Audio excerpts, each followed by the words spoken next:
큰애 하는 얼굴하고 L 하는 하나님 진짜 글자가 붙어서 은혜의 하나님의 얼굴, 이런 하나님의 얼굴을 사람이 볼 수 없어요. 근데 하나님의 얼굴을 현재에 비상한 비밀이 포함되어 있어요. 그래서 저는 어쨌든 오늘 본문 말씀을 중심으로 말씀을 좀 전하고자 합니다.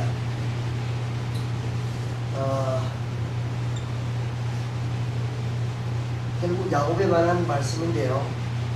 1973년도 우리나라가 굉장히 위기였습니다. 왜냐하면 유럽 파동도 있었고 나라 경제적으로 어렵고 나라가 심히 혼란스러울 때였습니다. 그런데 북한에서는 이번 기회에 아주 한국에 내려가서 다시 썰어버리자고 그런 계획을 비밀리에 연구하고 했는데, 그런데 가장 가까운 곳이 임진강 쪽 아닙니까? 여러분 잘 알다시피 72년, 73년, 74년, 3년간 강물이 얼지를 않았습니다. 이건 역사에 없는 게 아닙니다. 그 한겨울에 물이 얼지를 않은 거예요. 북한에서는 다리로 한분만에 건널 수 없고 그 강 얼음 위로 건너기로 계획했는데 물이 얼지를 않는 거예요. 여러분 그 이유가 어딘지 잘 모르시죠? 그래서 그때 우리나라에 생명 걸고 기도하는 분들이 있었어요. 아멘. 그래서 성경을 읽고 하나님 음성을 듣고 기도하자 해가지고 그때 너무너무나 뜨겁게 기도하는 그룹이 있었고, 그 기도를 하나님이 받으시고 가장 가깝게 들어오지 못하도록 아주 강물을 얼지 않도록 역사하신 거예요. 아멘. 이거 우연이라고 생각하십니까? 저 도미니카에 있는 최강규 선교사님은, 거기는 카리브라고 하는 그 중남미 아닙니까? 그 카리브 지역에 이렇게 해마다 허리케인이라고 하는 어마어마한 태풍이 2개 내지 3개 오는데, 이 양반이 선교사로 그곳에 가서 20년 동안 있으면서 교회를 8개를 짓고 그곳 기독교 지도자가 되었어요. 그러니까 도미니카는 본래가 바탕이 로만 캐톨릭 교회인데 그 바탕에 들어가서 얼마나 그 깊이 복음을 잘 전하고 시험을 얻었던지, 거기 기독교 전체의 지도자들, 예를 들면은 그 이사에 해당되는 분 한 20명 되는데 각 교단의 대표들 되는 전국의 지도자급의 선교사가 대표가 되어가지고 무슨 운동을 했냐면은 옛날 5.16 광장에서 후국 집회를 하는 것처럼 그렇게 후국 기도회를 하기 시작한 거예요. TV가 초면이 나오고 그 나라의 높은 지위에 있는 사람들이 다 참석한 가운데서 후국 기도를 하는데, 그 기도는 뭐냐면 너무너무 해마다 태풍이 와가지고 그것을 한번 쓸어가 버리면은 애써 지어놨던 뭐 농사라든지 모든 게 한꺼번에 다 날아가는 거예요. 그러니까 허리케인이 오지 못하도록 기도하는 거예요. 여러분, 해마다 정기적으로 2번 내지 3번 태풍이 오는데 그걸 오지 못하도록 기도하는 것은 위험천만한 기도입니다. 왜냐면은 그 기도해서 태풍이 오면은 예수 믿는 것들 좀 드리라고 그럴 거 아니겠어요? 이건 정말 믿음이 없이는 안 되는 거예요. 그래서 온 교회마다 온 지도자들 다 모아서 몇백 명이 모여서 기도하고 금식하고 TV에 우리는 기도한다 선포하고 그래가지고는 기도 운동을 했는데, 여러분 3년 전에 그 운동을 시작했는데 어떻게 됐을까요? 어떻게 됐을까요? 태풍이 왔을까요? 안 왔을까요? 왔으면 제가 뭐 때문에 이야기를 하겠습니까? 할 리가 없지요. 아니 태풍이 오다가 지금 엄청난 지금 허리케인 태풍이 지금 오고 있습니다. 여러분 대비하십시오 그랬는데 2시간 있다가 TV에서 어떻게 나가냐면 이상합니다. 오던 태풍이 방향을 싹 막아가지고 미국의 플로리다 쪽으로 빠져나갈 뻔했습니다. 이게 3분이나 그러니까 사람들이 거기를 깜빡 이상하다. 이런 수가 없었는데 역사에는 이건 처음이다.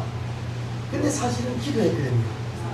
이 나라의 지도자들이 생명 걸고 보여주옵소서, 이 사람들은 보지 않으면 안 믿으니까 이건 보여달라고 기대해가지고 그런 일이 일어난 거예요.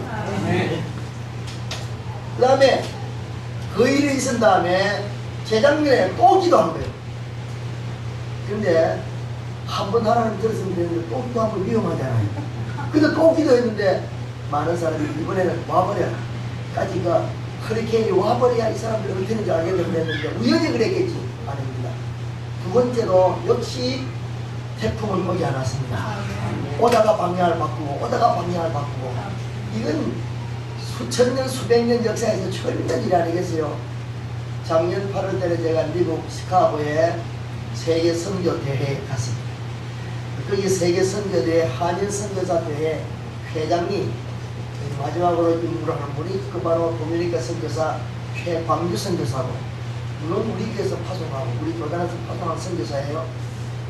내가 물었습니다. 8월달에 왔길래 목사님 금년에는 어떻게 됐습니까? 그랬더니 목사님 금년에도 벌써 기도해야 하고 또 허리케인은 역시 오지 않았습니다.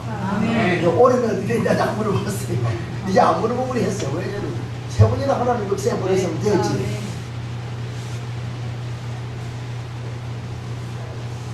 오늘 내일입니까? 여러분 우리 제가 이 북경에 가 있을 적에 대단히 위험한 소식을 제가 들었습니다. 뭐냐면은 금방 전쟁이 난다. 금방 전쟁이 난다는 소식이 들리고 어떤 분은 돈 500만원짜리 준비하고 집 준비하고 연락이 오고 뭐 하지만 미국에서는 곧 터진다 그러고 여기 북경에 있는 동포들도 전쟁이 이제 내일 모레 난다는 걸 다 알고 있어요. 여러분 위험했습니다.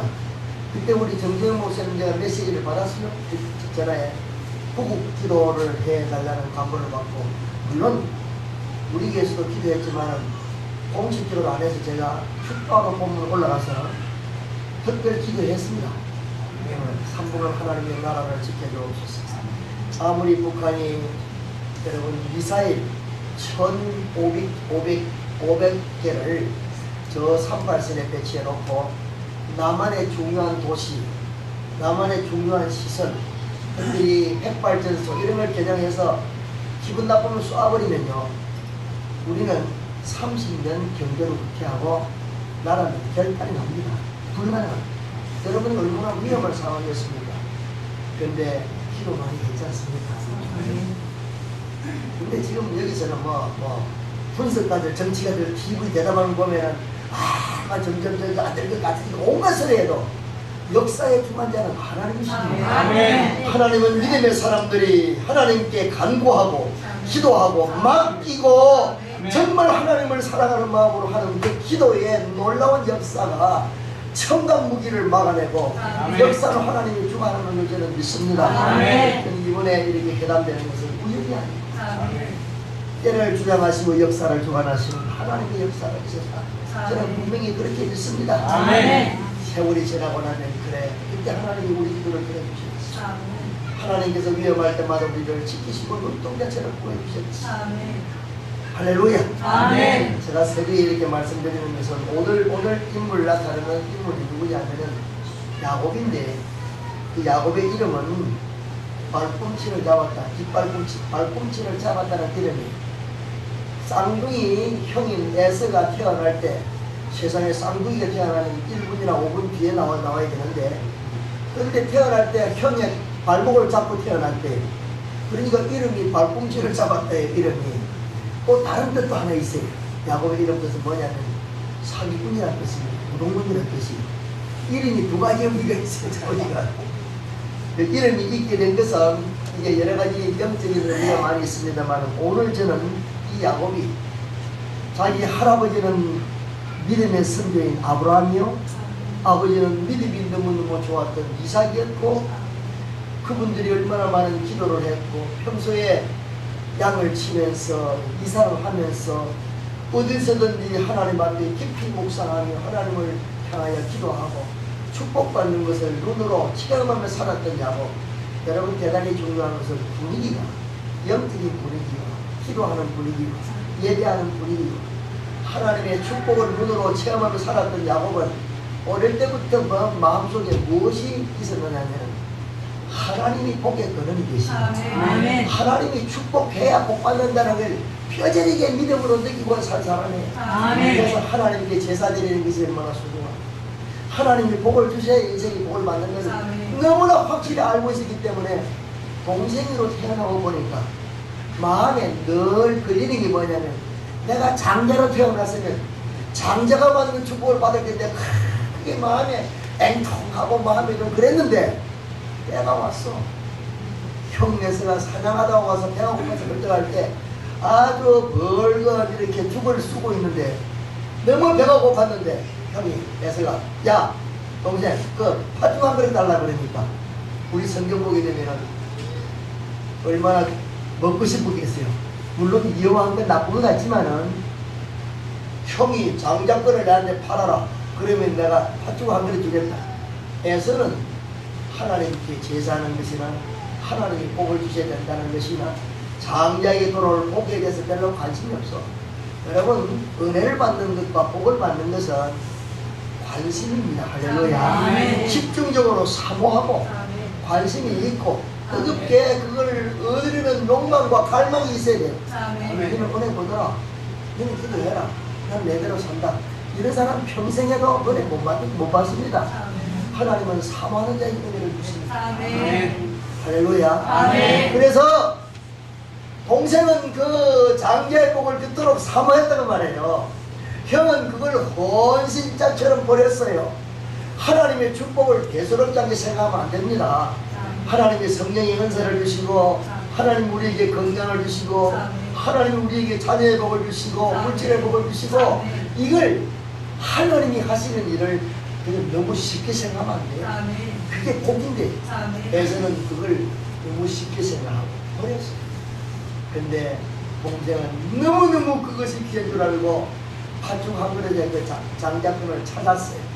그리고는 눈 뜨고는 알고는 복을 장자의 축복을 못하니까 눈이 어두워 있는 이삭에게 형처럼 큰 옷을 입고 가서 장자복을 받아냈는데 우리가 보기에는 불법이죠. 그건 형의 복을 가로챈 사기꾼 같지만은 그러나 하나님은 그 죄악이라는 따지기 전에 처음부터 하나님의 복을 소중히 여기는 그 중심을 보신 거예요. 그래가지고는 제가 불법이 복받는 뜻이 아닙니다. 그것은 그대로 나중에 벌을 받아요. 하지만은 중심으로 하나님을 사랑하는 그 중심을 하나님은 그 귀하게 보신 거예요. 오늘 그래서 복받은 인생, 은혜를 통하여 복받은 인생에 대해서 제가 간단히 좀 말씀을 좀 전하고자 합니다. 여러분, 복을 받는다, 복이다. 이 복이라고 하는 것이 도대체 무엇인가? 어떻게 해서 복을 받는가 할 때에 이 원리를 우리는 야곱의 인생에서 찾아야 됩니다. 왜냐하면 야곱의 인생은 파란만장한 고난과 어려움이 있지만은 결국은 복받은 사람으로 우리들에게 나와 있는 귀중한 인물인 것입니다. 그래서 복받은 인생에게 첫 번째 하나님이 주신 복이 어떤 복이냐? 한번 따라합시다. 계시의 복. 계시의 복. 무슨 복이라고요? 계시의 복. 네, 계시의 복입니다. 계시의 복. 여러분 이 계시의 복이라는 이 계시라고 하는 말은 하나님의 숨어있는 영생과 사죄, 죄 사함과 하나님의 숨어있는 모든 생명의 법칙과 축복의 원리, 숨어있는 모든 원리를 활짝 문을 열듯이 열어가지고는 보여주시는 것이 계십니다. 할렐루야. 아멘. 성경이 하나님의 계십니다. 축복의 단지예요. 예수 그리스도가 영원한 영생의 계시입니다. 그 계시뿐만 아니라 일생 살아가면서 하나님께서 성경을 통하여 우리에게 지혜와 지식을 주셔서 하나님의 놀라운 복을 열어서 이렇게 살면 복을 받는다는 걸 보여주시는 그것이 계시인 것입니다. 할렐루야. 오늘 우리 주일날은 하나님의 계시를 받는 날이에요. 하나님의 말씀을 우리 것으로 받는 날이란 말이죠. 자, 계시의 복인데 계시는 뭐냐? 축복의 비밀이고 그것은 하나님만이 갖고 계신 놀라운 영혼이 잘 되고 범사가 잘 되고 강렬한 모든 복이 포함된 내용이다 그 말이죠. 그런데 하나님은 이 놀라운 계시를 이야기는 꿈으로 보여주기도 하십니다. 음성으로 들려주시기도 하십니다. 신약시대는 기록된 하나님 말씀을 통하여 우리에게 풀어서 진리를 깨닫기도 하십니다. 여러 종류로 하나님이 계시를 하시는 가운데 야곱에게 하나님이 주신 계시는 뭐냐면 굉장히 중요합니다. 그것은 어릴 때부터 하나님의 음성을 들었던 아브라함과 이삭을 눈으로 보면서 간접적으로 하나님이 찾아오셔서 복을 내리는 것을 똑똑히 보았고 들었고 경험했지만은 그러나 직접 이제는 야곱이 복을 체험할 수 있는 계시를 체험할 수 있는 기회가 왔습니다. 그건 뭐냐? 아버지 이삭이 우리 창세기 28장 2절에 보게 되면 이렇게 되어 있습니다. 야곱아, 너희 가나안 여인들랑 결혼하지 말고 밧단 아람으로 가서 그 외삼촌 라반이 있는 그곳에 가서 은하의 자손들하고 결혼해라. 너 여기 이방 여인들하고 하지 말고 그리 가거라. 그 말을 듣고 하나님께서 아버지를 통해서 주시는 말씀을 붙잡고 그곳에 가서 결혼해야 되겠구나 생각하고 밧단 아람으로 하루 종일 백리좀 갔다가 해가 져서 어두운데 여러분 그 중동 지역은 굉장히 밤에는 춥습니다. 그곳에서 길을 가다가 머물렀는데 여태까지 부모님 품속에서 모든 종들과 부유하게 살았던 그가 부모 곁을 떠나서 드디어 이제 광야에서 하룻밤을 지새게 된 거예요. 아무도 없어요. 혼자밖에 뿐이에요. 그 광야 이름이 루스라고 하는 곳인데 그곳에서 이제 밤을 지새게 됐습니다. 사람이 제일 고독할 때가 언제입니까? 혼자 아무도 없고 혼자 댕그라니 있을 때입니다. 사람이 뭐 그 옆에 있는 짐승이 있거나 어린애가 있거나 누가 있으면 별로 괜찮아요. 대화할 사람도 없고 아무것도 없고 홀로 광야에서 그것도 짐승소리도 있었을 것이고 위험하기 짝이 없는 들녘에 혼자 밤에 잠을 자기로 했어요. 그럼 베개가 없으니까 돌을 가지고 돌베개 해가지고 잠을 자는데 꿈에 하나님이 찾아오신 거예요. 따라합시다. 하나님의 계시. 하나님의 계시가 있는 거예요. 여러분 꿈에 하나님이 나타나셔서 말씀으로 계시한 거예요. 꿈으로 계시하시고 하나님이 찾아오셨고 그 다음에 사닥다리가 여기 원래 원어에는 계단으로 된 천개 근데 원래 사닥다리로 합시다. 사닥다리가 땅에서부터 하나까지 쫙 올라있고 그 계단에 보니까 천사들이 올라갔다가 내려갔다 막 왔다 갔다 하는데 꼭대기에 그게 하나님이 계신 것이 알 수 있었어요. 그리고 거기서 하나님 말씀하는 소리를 들은 거예요. 그런데 그 내용이 보니까요. 보십니다. 하나님이 찾아오신 거예요. 아니 야곱은 아무도 없다고 생각했는데 아버지와 어머니와 그곳에 할아버지 있는 그곳만 하나님이 계신 줄 알았는데 이 광야에 사닥다리가 쓰고 거기에 천사가 오르락내리락 그리고 꼭대기 하나님이 계셔서 하나님의 음성을 듣는 순간 얼마나 충격이겠어요. 그런데 거기서 하나님께서 이런 말씀합니다. 야, 나는 너희 할아버지 하나님이고 너 아버지 하나님이다. 야곱과 이삭의 하나님이다. 뿐만 아니라 야, 내가 너와 함께 하겠다. 네가 어느 곳에 가든지 무슨 일을 하든지 내가 너를 떠나지 않겠다. 이게 얼마나 놀라운 축복입니까? 한마디로 말하면 너와 함께 가겠고 너에게 복을 주겠고 너를 지켜주겠고 인도해주겠다는 약속이에요. 우리 좋으신 하나님이십니다. 하나님은 우리를 망하게 하시는 하나님 아닙니다. 우리를 한 대 쳐도 올바른 하나님의 자녀가 되게 하기 위해서 징계를 내릴지라도 우리를 영원히 망하게 하시는 하나님은 아니십니다. 독생자 예수 그리스도를 주시고 그를 믿는 자에게 영생도 주시고 하나님의 자녀가 되기도 하실 뿐만 아니라 이 땅에 사는 날 동안 하나님의 뜻을 따라 바로 살려는 풍성한 은혜를 누리며 살도록 복을 주시는 좋으신 하나님이십니다. 여러분 보세요. 하나님이 계시해요. 자기 자신이 나타나셔서 찾아오셔서 그 다음에 사닥다리를 보여주시고 하나님이 이곳에 있음을 보여주시고 그 다음에 축복의 말씀을 해주시고 너무너무 감격스러워서 아이고 하나님이 여기도 계시는구나. 그래가지고는 돌로 베개하던 그 돌을 앞에 놓고 그 제단으로 삼았어요. 그리고는 어머니가 먼 길 여행하는, 여러분 중동지방에서는 최고의 여행 상품이 뭔지 아세요? 올리브. 올리브를 다른 말로 하면 뭐죠? 네? 우리말로 하면 감남료라고 들어보셨나요? 네, 감남료. 여러분 지금도 저 더운 중동 쪽에 가게 되면 감남나무가 굉장히 많아요. 그 기름은 영양분도 너무너무 많지만 미용도 좋고 병에도 좋지만 가장 중요한 것은 여름에 더울 때나 이 영양가를 보충하는 최고의 음식입니다. 그래서 옛날부터 먼 여행길을 갈 때는 반드시 기름을 가지고 갔어요. 어머니가 10살을 만나서 목견지가 봐서 어머니가 준 기름통을 있었는데 그걸 아예 그냥 돌에다 부어버렸어요. 잘 들으세요. 생명같이 소중한 기름을 거기다 제단에 부어버렸어요. 하나님 앞에 드렸단 말이죠. 이게 얼마나 정성이 대단합니까? 최고의 것을 하나님께 드렸다고 말이죠.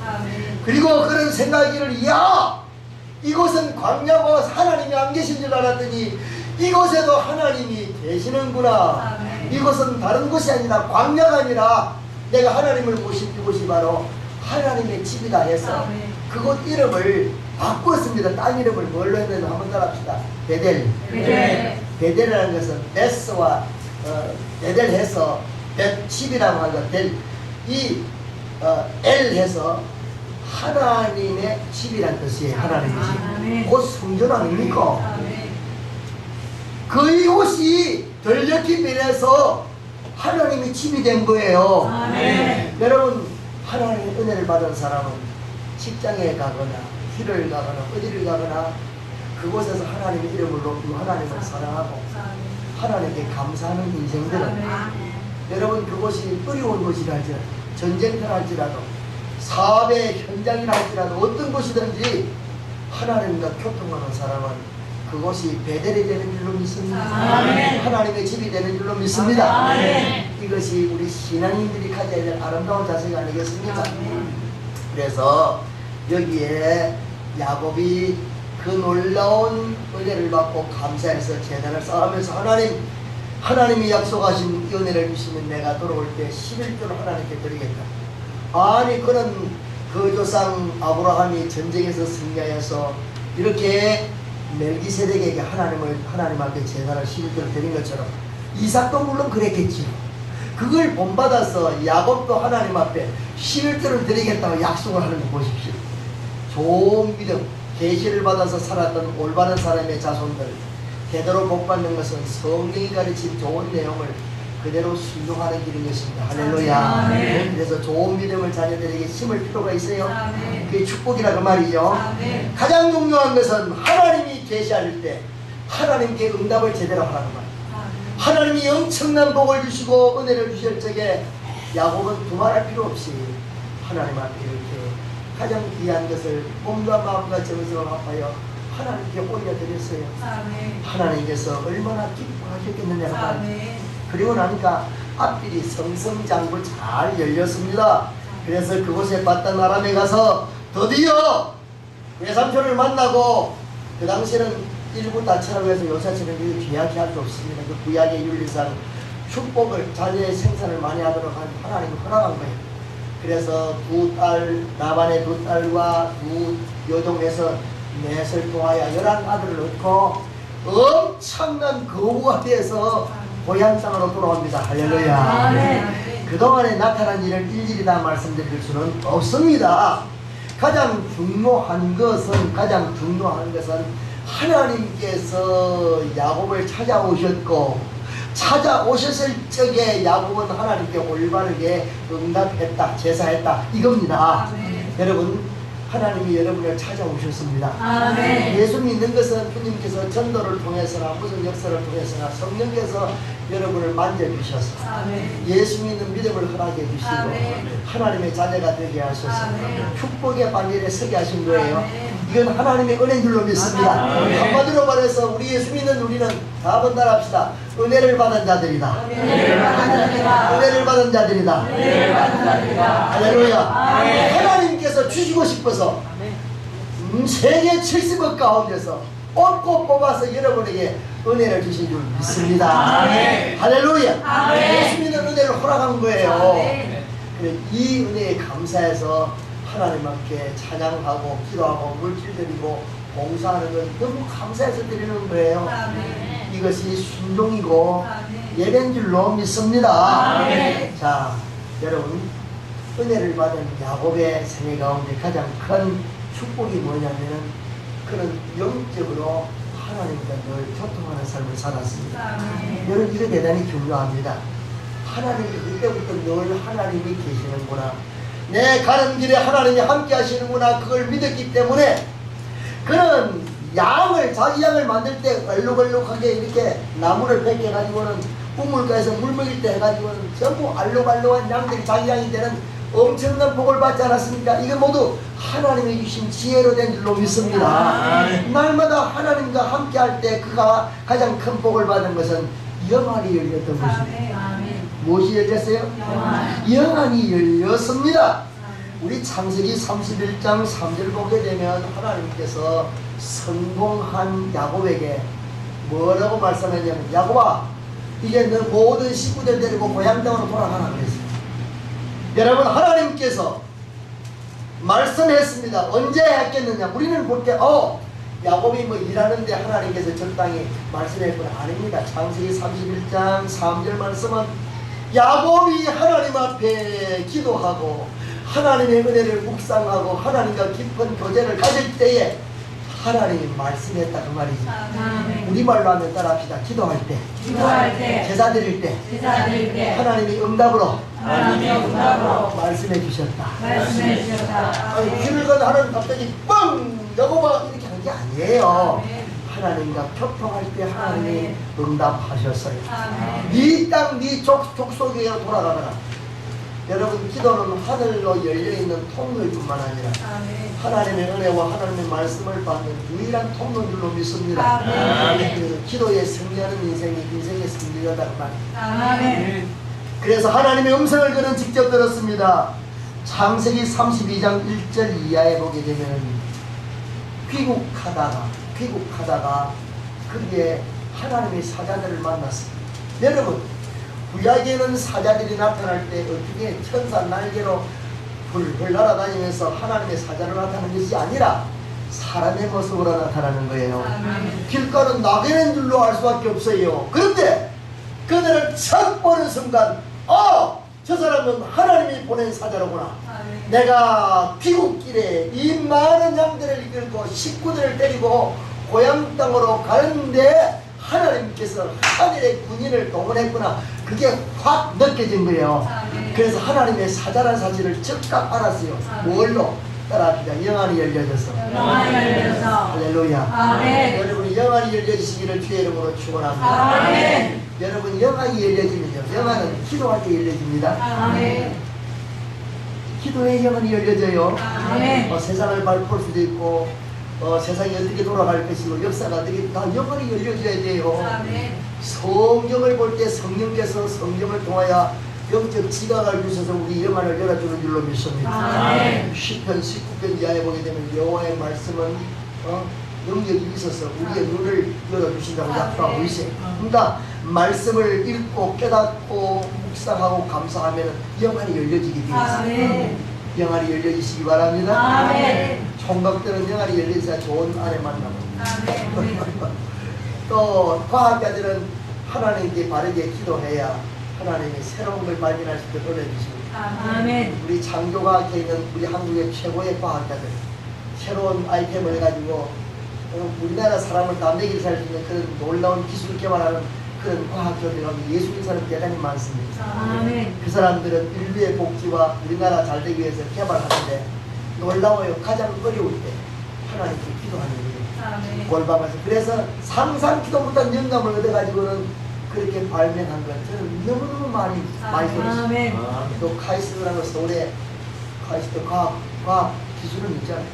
그 20대 박사들 많더라고요. 제가 설교를 갔더니 그 20대 박사들 천재들이었죠. 그런데 그분들이 예수 제일 잘 믿어요. 최고의 과학자들이 최고의 예술을 잘 믿을 수밖에 없어요. 아멘. 왜냐하면 과학을 실험실에 연구하고 과학을 연구하다가 이야 여기에 놀라운 신비가 있겠다. 그래가지고 하나님을 의지할 수밖에 없어요. 아멘. 그런데 예수 안 믿는 과학자들은 믿다가 정신이 돌거나 실험실가 안 나타나면 포기하고 그러지만 예수 잘 믿는 사람들은 여러분 여기 그 대전 과학 대전까지도 정말 신앙으로 믿는 대부분이에요. 영감을 얻으면 되는 거지요. 아멘. 영안이 열려지면 되는 거지요. 아멘. 그럼 야 하나님의 군대로구나. 그래서 아멘. 돌아오다가 그곳 이름을 마하나임이라고 불렀어요. 창세기 3 아멘. 마하나임은 한번 따라합니다. 하나님의 하나님의 군대. 군대. 할렐루야. 아멘. 보여지니까 그 이름을 그렇게 붙였잖아요. 아멘. 자, 설교를 마지막 결론 내야 되겠습니다. 너무 긴다고 드리고 엎드려 그냥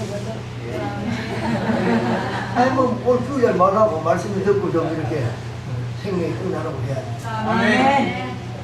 아멘이십니까? 아멘. 성공해서 돌아오는 길에 이런저런 경험도 많이 하고 하나님이 창세기 28장의 야곱의 사람들을 내가 너와 함께하고 너를 도와주며 너를 인도할 것이라는 약속을 받았지만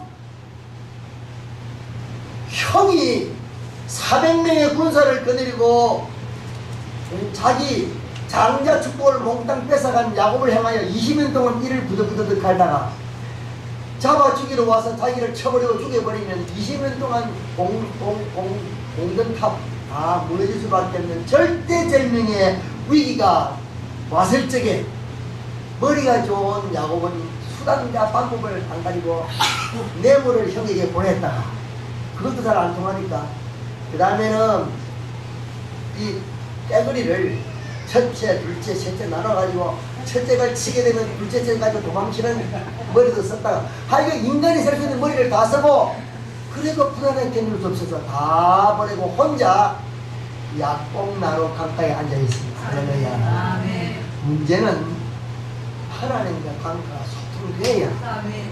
고난의 문제가 해결되는 것이지. 아멘. 네? 하나님과의 관계가 어쩐지 여기에 남아있어요. 복은 하나님이 약속해 받았지만은 과거의 형의 장자권을 뺏은 곡에 가슴에 걸려. 그리고 지금까지 했던 가운데 하나님의 축복과 지혜로 됐지만은 그렇지만은 마음 한건데 근본적으로 야곱이라고 하는 이 사기꾼이라고 하는 이 잘못된 이름을 갖고 있는 이 문제가 해결돼야 되는 절박한 순간이 하나님은 그것까지 해결해서 마지막 더 큰 복을 주시기를 원하셔서 아멘. 이와 같은 이제 시련을 주는 거예요. 아멘. 여러분 잘 기억하십시오. 우리 사람은 다 약점이 있어요. 아멘. 사람마다 약점이 다 있는데 그 약점이 우리 하나님 앞에서 바르게 사용되면 장점으로 변할 수가 있습니다. 할렐루야. 아멘. 우리나라 사람들 성격이 대부분 급하잖아요. 급한 문화 때문에 뭐가 생긴 줄 아시죠? 빨리빨리 문화가 생겼어요. 그 다른 나라 100년 할고 우리는 10년 만에 다 냈거든요. 오바마 대통령이 지난번에 뭐라고 했냐면 야 한국의 청소년들은 요거 잘해라 요거 잘하지 우리보다 빠르다. 이거 빨리 우리도 저 한국 따라가지고 오바마는 맨날 한국 칭찬하고 앉아서 하기야 전철을 타거나 뭐 어디를 가는 보면 요새는 노인들도 이거 하고 앉아서 뭐 우리나라 근데 제가 중국 갔더니 중국도 전부 들고 다니나 보니까 뭐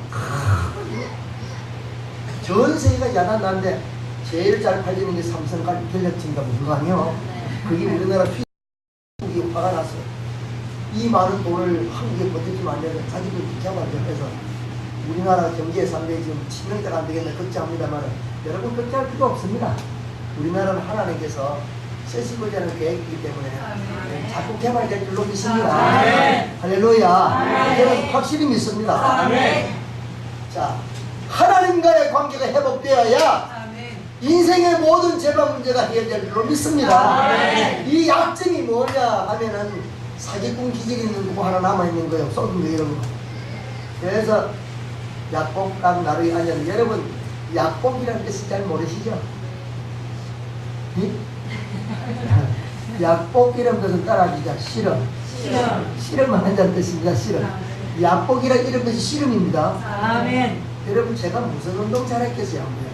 맞죠? 실험 못했으면 말라고 실험 잘해. 제가 제일 지금 키가 2.5cm 줄었더라고요. 재보니까 나이가 진짜 줄어들거든요.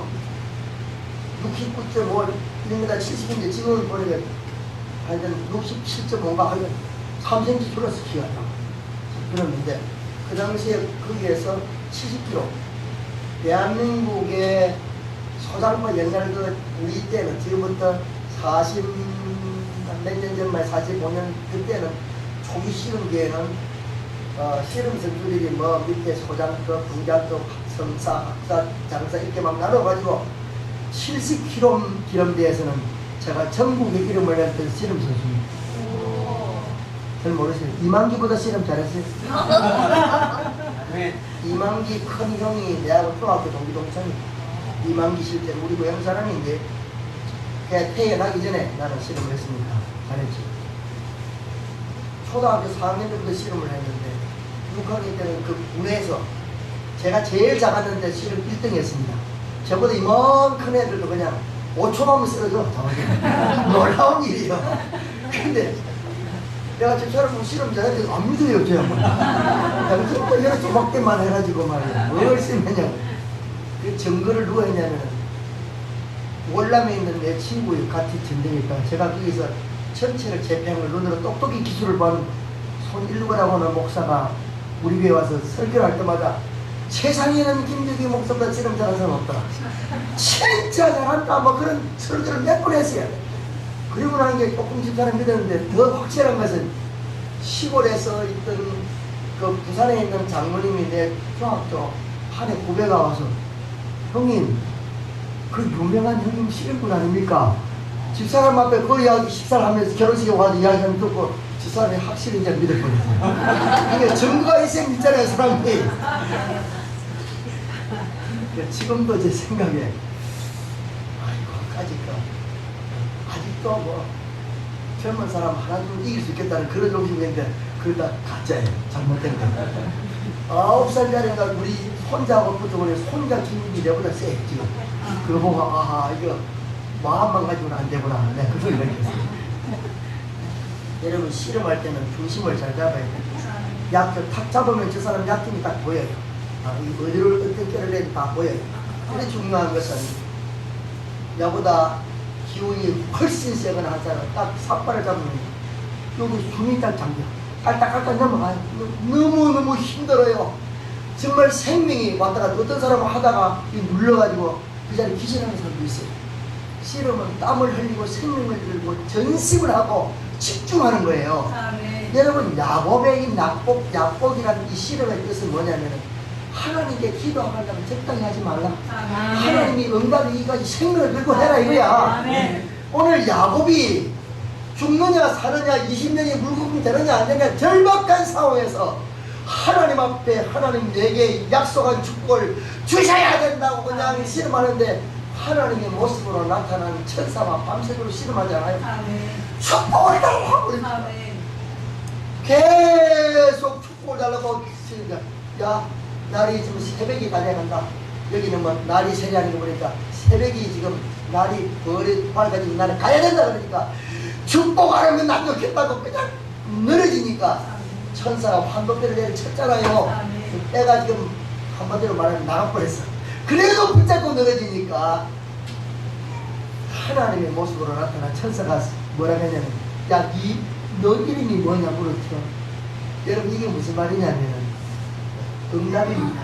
아멘. 할렐루야. 아멘. 내 이름이 뭐냐라고 해서 야곱의 이름을 몰라서 물은 것이 아니라 야곱의 이름이 갖고 있는 사기꾼, 속이는 죄, 그걸 물으면 뭐요? 넌 누구냐?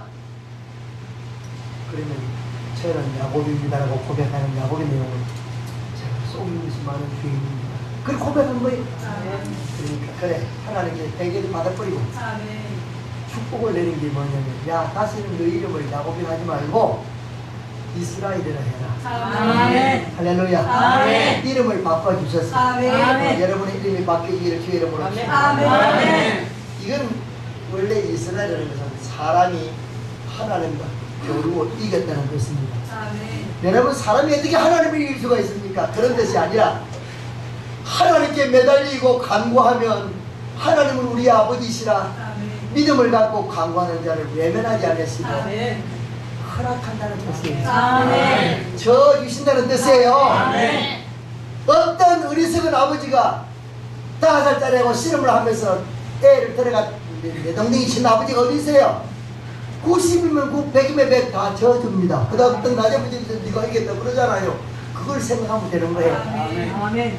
있습니까? 생명 걸고 간구하는 자에게 하나님은 회개하는 자에게 그렇게 허락한다고 말합니다. 하나님의 허락을 받으시기를 주의 이름으로 축원합니다. 그래서 야곱이 하나님과의 관계에서 문제가 해결되니까 동생을 죽이려던 에서의 마음이 변하게 버렸습니다.